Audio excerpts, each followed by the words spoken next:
Salam sejahtera. Biarlah hari ini kita kembali merenungkan kebenaran firman Tuhan, terambil dari 2 Samuel pasal yang ke-9. Berkatalah Daud, masih adakah orang yang tinggal dari keluarga Saul? Maka aku akan menunjukkan kasihku kepadanya oleh karena Yonatan. Adapun keluarga Saul mempunyai seorang hamba yang bernama Ziba. Ia dipanggil menghadap Daud, lalu raja bertanya kepadanya, "Engkaukah Ziba?" Jawabnya, "Hamba tuanku." Kemudian berkatalah raja, "Tidak adakah lagi orang yang tinggal dari keluarga Saul? Aku hendak menunjukkan kepadanya kasihku yang dari Allah." Lalu berkatalah Ziba kepada raja, "Masih ada seorang anak laki-laki, Yonatan, yang cacat kakinya." Tanya raja kepadanya, "Di manakah ia?" Jawab Ziba kepada raja, "Dia ada di rumah Makhir bin Amiel di Lodebar." Sesudah itu Raja Daud menyuruh mengambil dia dari rumah Makhir bin Amiel dari Lodebar, dan Mephiboset bin Yonatan bin Saul masuk menghadap Daud. Ia sujud dan menyembah. Kata Daud, "Mephiboset." Jawabnya, "Inilah hambamu tuanku." Kemudian berkatalah Daud kepadanya, "Janganlah takut, sebab aku pasti akan menunjukkan kasihku kepadamu oleh karena Yonatan ayahmu. Aku akan mengembalikan kepadamu segala ladang Saul nenekmu, dan engkau akan tetap makan sehidangan dengan aku." Lalu sujudlah Mephiboset dan berkata, "Apakah hambamu ini sehingga engkau menghiraukan anjing mati seperti aku?" Lalu raja memanggil Ziba, hamba Saul itu, dan berkata kepadanya, "Segala sesuatu yang ada milik Saul dan milik seluruh keluarganya kuberikan kepada cucu tuanku itu. Engkau harus mengerjakan tanah baginya, engkau, anak-anakmu, dan hamba-hambamu, dan harus membawa masuk tuayannya supaya cucu tuanku itu ada makanannya. Mephiboset cucu tuanku itu akan tetap makan sehidangan dengan aku." Ziba mempunyai 15 orang anak laki-laki dan 20 orang hamba. Berkatalah Ziba kepada raja, "Hambamu ini akan melakukan tepat seperti yang diperintahkan tuanku raja kepadanya." Dan Mephiboset makan sehidangan dengan Daud sebagai salah seorang anak raja. Mephiboset mempunyai seorang anak laki-laki yang kecil yang bernama Mika. Semua orang yang diam di rumah Ziba adalah hamba-hamba Mephiboset. Demikianlah Mephiboset diam di Yerusalem, sebab ia tetap makan sehidangan dengan raja. Adapun kedua kakinya timpang. Kita juga akan baca di Yesaya 65.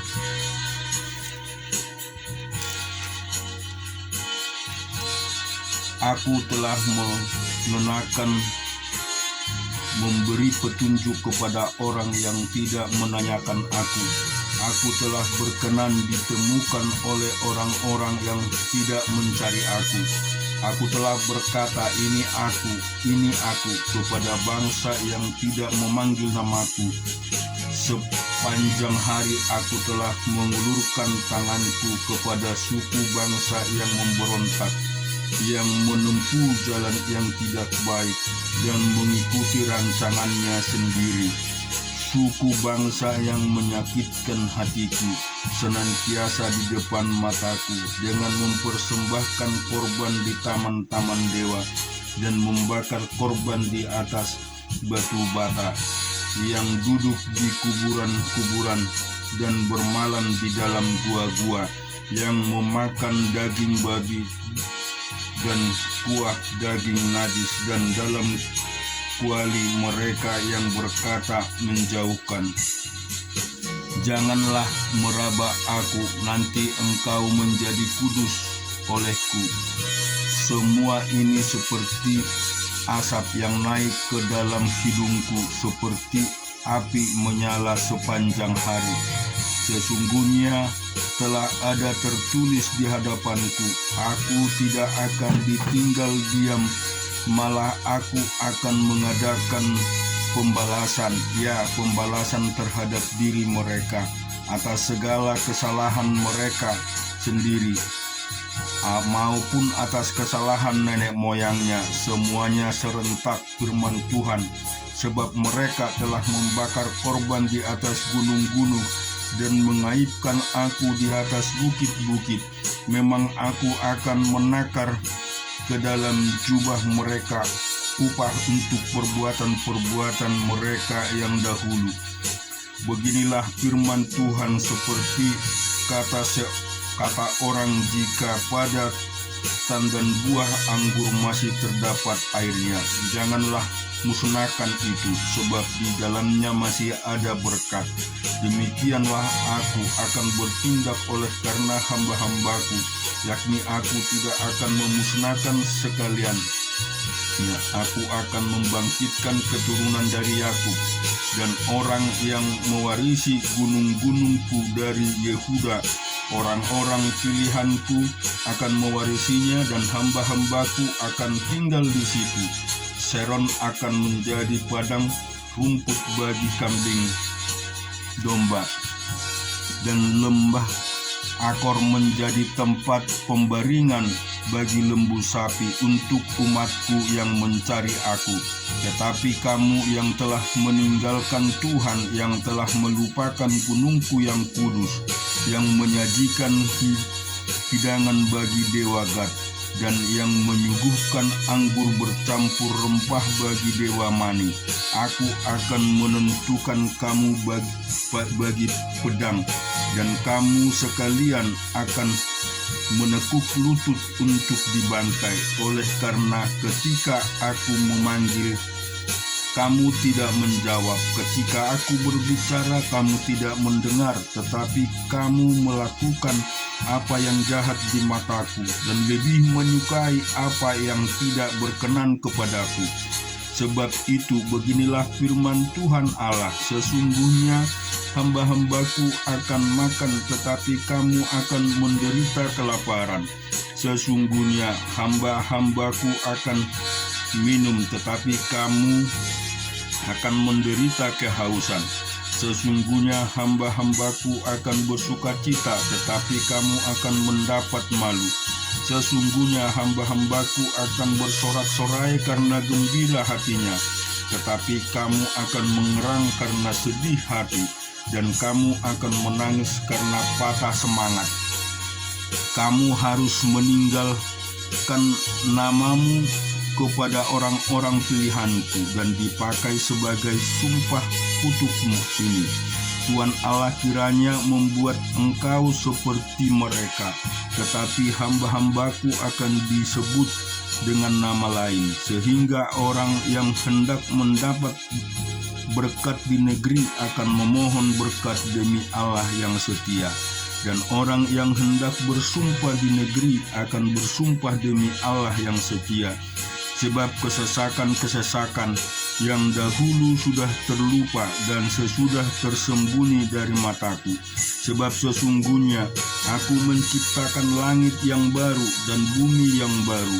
Hal-hal yang dahulu tidak akan diingat lagi dan tidak akan timbul lagi dalam hati. Tetapi bergiranglah dan bersorak-sorak untuk selama-lamanya atas apa yang kuciptakan, sebab sesungguhnya aku menciptakan Yerusalem penuh sorak-sorak dan penduduknya penuh kegirangan. Aku akan bersorak-sorak karena Yerusalem dan bergirang karena umatku. Di dalamnya tidak akan kedengaran lagi bunyi tangisan, dan bunyi erang pun tidak. Di situ tidak akan ada lagi bayi yang hanya hidup beberapa hari, atau orang tua yang tidak mencapai umur suntuk. Sebab siapa yang mati pada umur 100 tahun masih akan dianggap muda, dan siapa yang tidak mencapai umur 100 tahun akan dianggap kena kutuk. Mereka akan mendirikan rumah dan mendiami juga. Mereka akan menamai kebun-kebun anggur dan memakan buahnya juga. Mereka tidak akan mendirikan sesuatu supaya orang lain mendiaminya, dan mereka tidak akan menanam sesuatu supaya orang lain memakan buahnya. Sebab umur umatku akan sepanjang umur pohon, dan orang-orang pilihanku akan menikmati pekerjaan tangan mereka. Mereka tidak akan bersusah-susah dengan percuma dan tidak akan melahirkan anak yang akan mati mendadak, sebab mereka itu keturunan orang-orang yang diberkati Tuhan, dan anak cucu mereka ada beserta mereka. Maka sebelum mereka memanggil aku sudah menjawabnya. Ketika mereka sedang berbicara, aku sudah mendengarkannya. Serigala dan anak domba akan bersama-sama makan rumput. Singa akan makan jerami seperti lembu, dan ular akan hidup dari debu. Tidak ada yang akan berbuat jahat atau yang berlaku busuk di segenap gunungku yang kudus, firman Tuhan. Kita juga baca di dalam Yeremia 45. Firman Tuhan, firman yang disampaikan oleh Nabi Yeremia kepada Baruk bin Neria waktu Baruk dalam tahun keempat memerintah Yehoyakim bin Yosia Raja Yehuda, menuliskan segala firman tersebut dalam sebuah kitab langsung dari mulut Yeremia. Beginilah firman Tuhan Allah Israel tentang engkau, hai Baruk, orang yang karena engkau telah berkata, celakalah aku sebab Tuhan telah menambahkan kedukaan kepada penderitaanku. Aku lesu karena keluh kesahku, dan aku tidak mendapat ketenangan. Maka beginilah firman Tuhan, sesungguhnya apa yang kubangun akan kuruntuhkan, dan apa yang kutanam akan kucabut. Bahkan sekalipun seluruh negeri, masakan engkau mencari hal-hal yang besar bagimu sendiri? Janganlah mencari, sebab sesungguhnya aku mendatangkan malapetaka atas segala makhluk. Demikianlah firman Tuhan. Tetapi kepadamu akan kuberikan nyawamu sebagai jarahan di segala tempat kemana engkau pergi. Dan kita lanjutkan di Perjanjian Baru di 2 Korintus pasal yang pertama.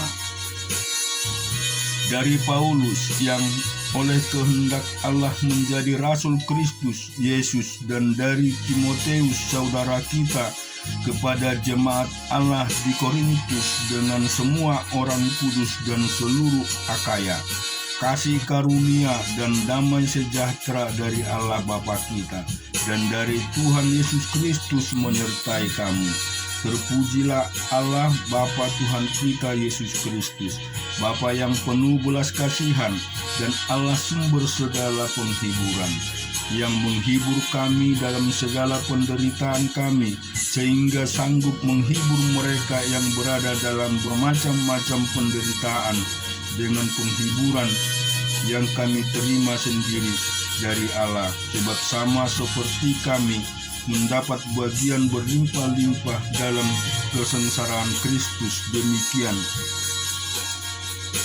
pula oleh Kristus kami menerima penghiburan berlimpah-limpah. Jika kami menderita, hal itu menjadi penghiburan dan keselamatan kamu. Jika kami dihibur, maka hal itu adalah untuk penghiburan kamu, sehingga kamu beroleh kekuatan untuk dengan sabar menderita kesengsaraan yang sama seperti yang kami derita juga.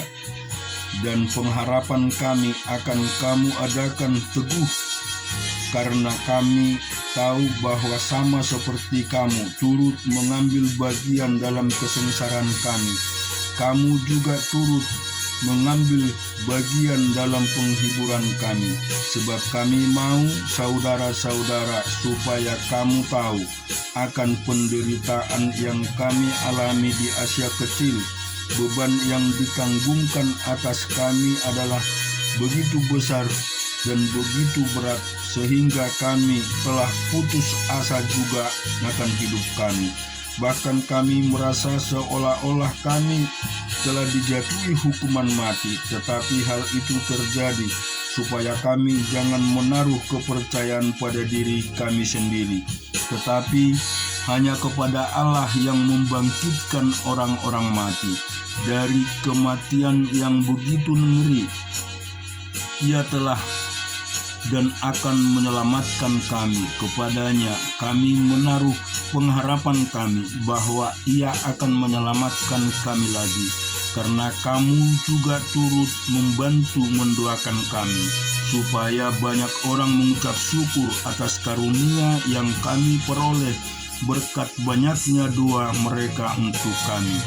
Inilah yang kami megahkan, yaitu bahwa suara hati kami memberi kesaksian kepada kami bahwa hidup kami di dunia ini, khususnya dalam hubungan kami dengan kamu, dikuasai oleh ketulusan dan kemurnian dari Allah, bukan oleh hikmat duniawi, tetapi oleh kekuatan kasih karunia Allah. Sebab kami hanya menuliskan kepada kamu apa yang dapat kamu baca dan pahamkan, dan aku harap mudah-mudahan kamu akan memahami sepenuhnya, seperti yang telah kamu bawakan sebagainya dari kami, yaitu bahwa pada hari Tuhan Yesus kamu akan bermegah atas kami, seperti kami juga akan bermegah atas kamu. Berdasarkan keyakinan ini, aku pernah merencanakan untuk mengunjungi kamu dahulu, supaya kamu boleh menerima kasih karunia untuk kedua kalinya. Kemudian aku mau meneruskan perjalananku ke Makedonia, lalu dari Makedonia kembali lagi kepada kamu, supaya kamu menolong aku dalam perjalananku ke Yudea. Jadi adakah aku bertindak serampangan dalam merencanakan hal-hal ini, atau adakah aku membuat rencanaku itu menurut keinginanku sendiri, sehingga padaku serentak terdapat ya dan tidak? Demi Allah yang setia, janji kami kepadamu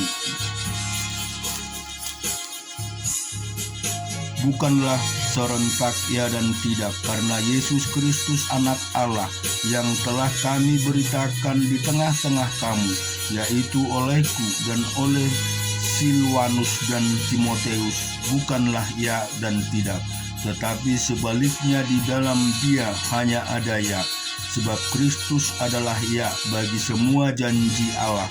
Itulah sebabnya oleh Dia kita mengatakan amin untuk memuliakan Allah, sebab Dia yang telah meneguhkan kami bersama-sama dengan kamu di dalam Kristus adalah Allah yang telah mengurapi, memeteraikan tanda miliknya atas kita, dan yang memberikan Roh Kudus di dalam hati kita sebagai jaminan dari semua yang telah disediakan untuk kita. Tetapi aku memanggil Allah sebagai saksiku yang mengenal aku, bahwa sebabnya aku tidak datang ke Korintus ialah untuk menyayangkan kamu, bukan karena kami mau memerintah apa yang harus kamu percayai, karena kamu berdiri teguh dalam imanmu. Sebaliknya, kami mau turut bekerja untuk sukacitamu. Amin. Demikian pembacaan firman Tuhan, kiranya memberkati kehidupan kita semua.